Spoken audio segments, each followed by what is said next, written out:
নাজমুল, গাবতলীর বাস স্ট্যান্ডে যাত্রীর চাপ কেমন দেখছেন এবং টিকিটের দাম নিয়ে কি বলছেন যাত্রীরা? আয়েশা, আপনাকে ধন্যবাদ। আপনি যেমনটি বলছেন, এই মুহূর্তে রয়েছি গাবতলী বাস টার্মিনাল এবং বাস টার্মিনালে কিন্তু আমরা দেখেছি যে টিকিট নেই এবং সব টিকিটই বুকিং হয়ে গেছে এবং কাউন্টারগুলোতে কিন্তু মানুষের উপচে পড়া ভিড় এবং যেহেতু কুরবানির ঈদের আর 3 দিন বাকি রয়েছে এবং ঢাকা ছাড়তে শুরু করেছে মানুষ এবং বাস টার্মিনালগুলোতে মানুষের ঢল নেমেছে এবং বিশেষ করে ঈদের যেহেতু আজকে শেষ কর্মদিবস, এই শেষ কর্মদিবসের দুপুরের পর থেকে কিন্তু বাস টার্মিনালগুলোতে কিন্তু মানুষের ভিড় বাড়তে পারে বলে এখানকার কাউন্টাররা বলছে। এখনই কিন্তু উপচে পড়া ভিড় রয়েছে এবং পুলিশের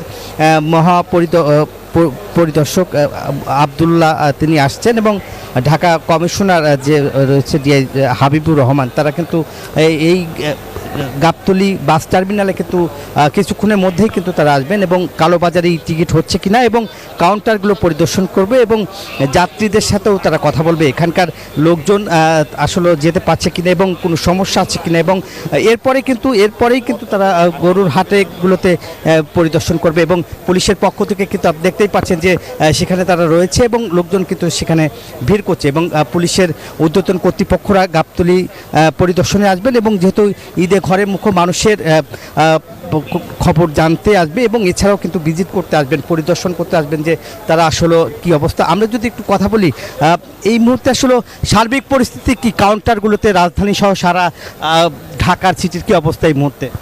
কোনো কালোবাজারি আছে? না, আমরা মনে করি এ পর্যন্ত যে আমাদের কাছে তথ্য আছে তাতে সার্বিকভাবে সব কিছু স্বাভাবিক অবস্থায় আছে। মানুষের যারা যাত্রী তারা যাতায়াত অলরেডি শুরু করে দিছে এবং এটা কন্টিনিউ করা হবে।